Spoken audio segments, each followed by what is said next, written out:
The sun was slowly setting beyond the horizon as Clint Eastwood, dressed in a simple dark suit and dark sunglasses, stepped onto the sidewalk in front of a modern car dealership. He wasn't here to be recognized, he simply wanted to browse the new car models like any ordinary customer. His gaze was drawn to the gleaming cars lined up, ready for sale. He had heard that this place was one of the best in town, and his visit was no coincidence. However, as he crossed the dealership's threshold, things did not go as expected. The security guard at the door eyed him suspiciously, and the dealership manager, a tall man in his 40s with short dark hair, immediately approached him. Clint noticed how the man's expression changed when he saw the large cross hanging around Clint's neck. "Sorry, but you can't go any further," the manager said, his voice tense despite his calm tone. "What's the matter?" "I just want to look at the cars," Clint replied, unable to hide his surprise. The manager took a few steps back as if his words had deeper meaning. Clint sensed the security guard's gaze becoming more intense. "We have a policy regarding religious symbols," the manager explained. "Some of our clients might find them offensive." Clint was stunned. His cross, a simple, unadorned symbol of his faith, had become the reason for his expulsion from the dealership. He stood still, trying to comprehend what was happening. "Are you serious?" he asked, making no effort to conceal his indignation. "You're kicking me out because of a cross?" "It's part of our corporate policy. We want to ensure that nothing makes our customers uncomfortable," the manager said, shrugging.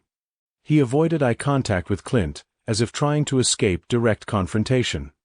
Clint looked down at the cross on his neck, then back at the manager. The situation was so absurd that he could hardly believe it was real. "I just want to look at the cars." "Nothing is stopping me from doing that," Clint said, standing his ground. The manager appeared uncomfortable, but his firm posture remained unchanged. "We have rules. If you're unwilling to follow them, you'll have to leave." Clint swallowed his anger. He had no intention of leaving without an explanation. This wasn't just an inconvenience, it was discrimination disguised as policy. His cross was part of his identity, and what they were asking him to do was more than just leave. It was humiliation. He took a deep breath, collecting his thoughts. This was only the beginning of the story, and he knew he had to leave his mark on this situation. But it wouldn't be an easy path. "Not now." "You've picked the wrong person for this," he said calmly, but with a seriousness in his voice. "And I intend to make sure this doesn't go unnoticed." The manager simply shrugged. "You'd better leave, Mr. Eastwood. This isn't a place for people like you." Clint shook his head. His first instinct was anger, but in that moment, he realized that if he wanted to change the situation, he had to act differently. He wasn't just going to walk away and let things stay as they were. Instead, he decided to confront the situation directly, to understand it, and to give it a new turn. A step toward change. The word change meant more to him than just a desire to fix something. He squared his stance, unwavering in his intent, and spoke to the manager as an equal, making his position clear. "You know, this isn't just about the cross," he continued. "It's about how we treat each other, about respecting the freedom of everyone who walks through these doors. You need to understand that policies like this only create barriers." The manager looked at him, unsure of what to say. Other employees and customers started glancing in their direction with suspicion. The room grew heavy with silence. "You can't just throw people out because of their beliefs. That's not the right way," Clint added, raising his voice slightly. A whisper could be heard from deep within the dealership, but Clint paid no attention. He had already made his choice. Clint stood motionless, staring into the cold gaze of the manager.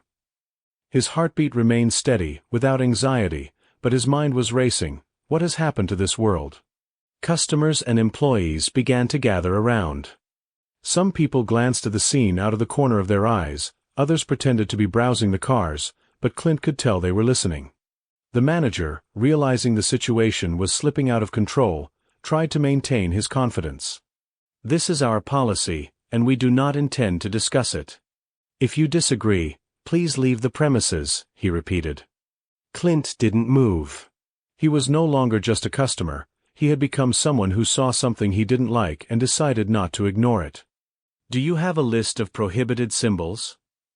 His voice was calm, but there was a firmness to it. The manager raised an eyebrow. "What?" "I'm asking if you have a list. Does it include the Star of David? Or the Muslim crescent? Or do you just ban crosses?"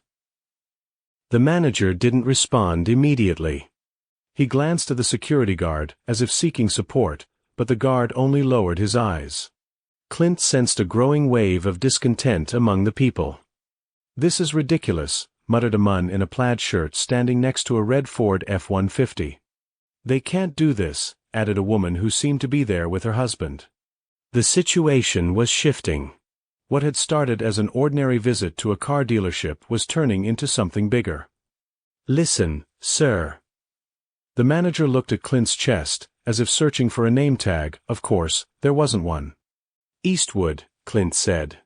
The manager visibly paled. His eyes widened slightly, like a man who had just realized he had made a mistake. "The Eastwood." Clint smiled, but there was no warmth in it.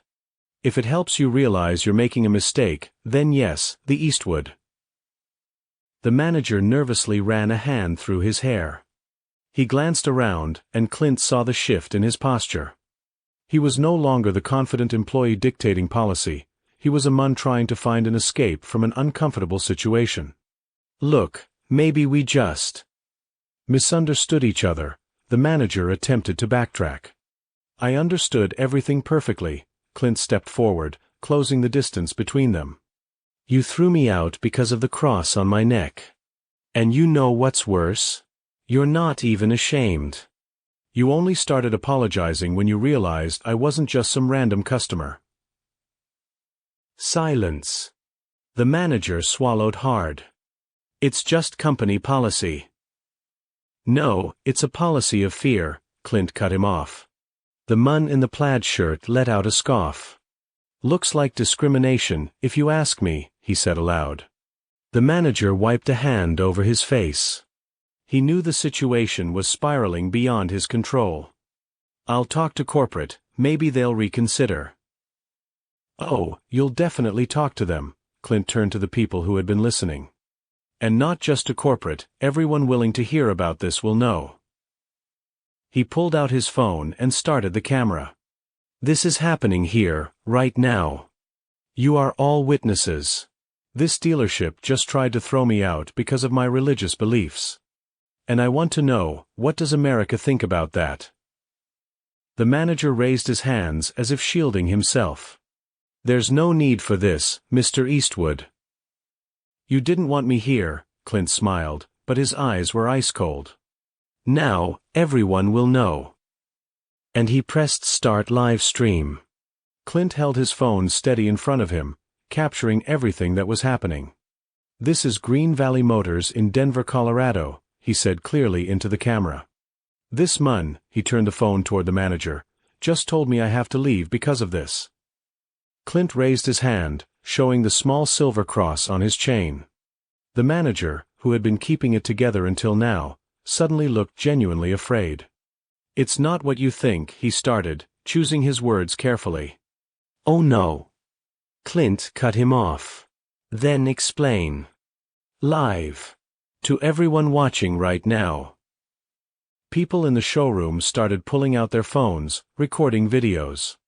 Some were probably already posting to social media. The manager glanced around in panic. "Look, it's just company policy." "Company policy prohibits me from wearing a cross?" Clint's voice remained calm, but each word hit like a gunshot. "It applies to all religious symbols. We just want neutrality." Neutrality. Clint raised an eyebrow. "All right. Then show me cases where you've kicked people out for wearing Muslim amulets, Jewish Stars of David, or, say, Buddhist symbol bracelets." Silence. 10 seconds passed. Then, a voice from the crowd. "I was here last week wearing a t-shirt with a Quran verse. No one said a word to me." Everyone turned toward the speaker. A tall black man in a button-down and jeans. And I saw a woman in a hijab on a test drive, someone else added. Clint nodded. So the issue isn't neutrality, it's that you decide what's acceptable and what isn't. The manager wasn't arguing anymore. He just stood there, as if waiting for this all to blow over. But it wouldn't. All right, folks, I think it's time Green Valley Motors got a little attention, Clint said into the camera. If you think this is wrong, share this video. Ask their management why they're kicking customers out over religious symbols. He hit end live. The room was silent, thick with tension. People watched as the manager quickly pulled out his phone, likely calling someone higher up. Clint turned and walked toward the exit. Just before he reached the door, he heard someone say, "This is gonna spread like wildfire." And he knew they were right. Clint got into his truck and pressed the engine start button. He took a deep breath. His hands were still shaking with anger, but he knew he had done the right thing. He pulled out his phone and opened his social media feed. The live stream was already gaining traction. Clint Eastwood kicked out of a dealership over a cross. This is what neutrality looks like in 2025. Comments were pouring in. I'm never buying a car from them again. This is absolutely unacceptable. What kind of times are we living in? Where is this world heading? We need to find out who runs this company. Clint forwarded the video to his longtime friend, Bob, who worked at a local news station. A few minutes later, he got a reply. Clint, this is a huge story. We're running it tonight. Can we get a comment from you? Clint smiled. Let it be so. By evening, the video had over 1.2 million views. News sites started picking up the story, all using the same footage. Clint standing in front of the camera, showing his cross, the manager looking flustered, and the crowd growing restless. By morning, Green Valley Motors was all over the headlines. Colorado dealership ejects customer over religious beliefs. Cancel culture strikes again? Man forced to leave over a Christian cross. Scandal at Green Valley Motors, discrimination or company policy? Meanwhile, chaos erupted on the dealership's Facebook page. Are you serious? You have no shame. Fire this ridiculous management team. I'm canceling my car order, won't give you a single penny. Within 24 hours, the dealership's page had received over 15,000 negative reviews. Then, the first official statement appeared. Green Valley Motors. We regret the misunderstanding that took place at our dealership. Our company is committed to inclusivity and equal treatment for all customers, regardless of their religious beliefs. We are investigating this incident and taking appropriate action. Clint read it and let out a bitter laugh. They still won't admit the truth. His phone wouldn't stop ringing. Reporters, radio stations, even some major TV networks were reaching out. And then, unexpectedly, a call from an unknown number. Mr. Eastwood? This is Jonathan Miller, Vice President of Green Valley Motors. Can we talk? This should be interesting, Clint muttered as he answered the call. Mr. Eastwood, the voice on the other end of the line was tense. We want to personally apologize to you for this incident. Clint leaned back in his truck seat, arms crossed over his chest. Apologize? You don't even admit you did anything wrong. We understand the situation got out of control, and we want to resolve it. We would like to offer you the opportunity to come to the dealership so we can correct this mistake. What does correct mean? We are ready to offer you a discount on any car. And, of course, a public apology. Clint sighed. He knew this wasn't a sincere apology, it was panic. They just wanted to quell the scandal. Listen, Mr. Miller. This isn't about a discount or a car. It's about the fact that your employees think it's normal to kick people out because of their faith. We're working to resolve the situation. You're working to save your business. Miller fell silent. "I'll tell you what," Clint continued. "If you truly feel sorry, make an official statement. Just say that what happened was discrimination.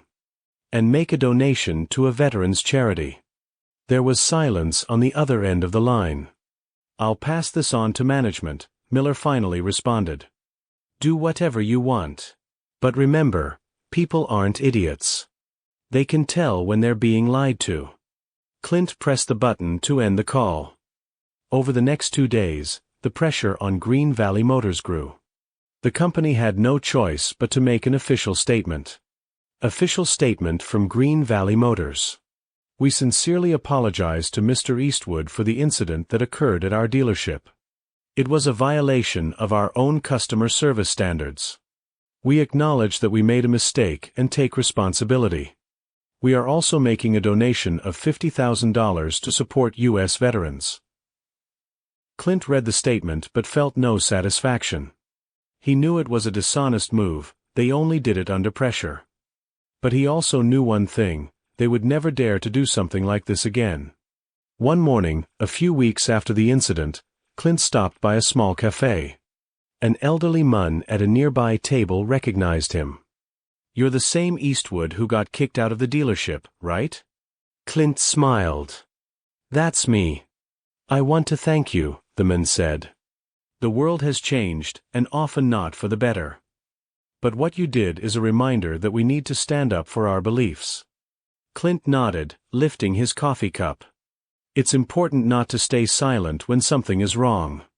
He took a sip, looked at the sun rising over the horizon, and knew he had won this fight.